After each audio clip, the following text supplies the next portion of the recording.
While Gordon and Bullock deal with the GCPD's escalating war on Batman, the Dark Knight tracks a break-in at Wayne Sciences. The Riddler has already neutralized security and is closing in on an experimental device called the Crown of Storms.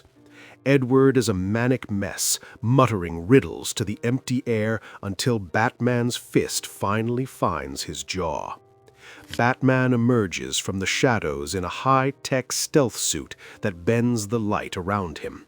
He doesn't just stop Edward, he systematically answers every riddle the villain was obsessing over, showing him that the game was over before it even started. Batman questions why Edward threw away his successful life as a tech mogul just to end up back in the dirt. When the Riddler lunges in a desperate rage, Batman hurls him through a glass wall and effortlessly blocks a follow-up attack with a jagged shard. It's less of a fight and more of a mental breakdown.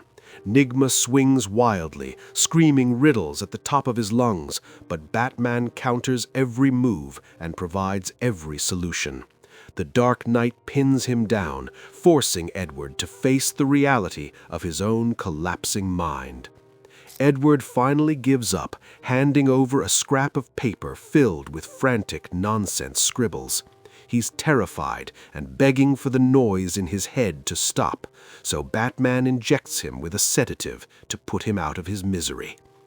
Over at Inky's diner, nervous Houston tracks down a veteran newsman, Jack Dean.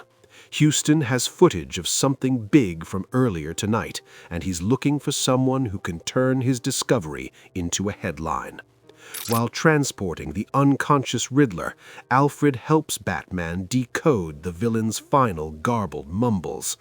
Alfred realizes that the strange phrase Edward used isn't gibberish at all, it's a carefully crafted anagram. The message is clear: Arkham. Batman realizes that the experimental device Nygma was after is already being used, and Dr. Zeller has been performing secret tests on the helpless patients at the asylum. That's all for this episode. The story will continue in the next one.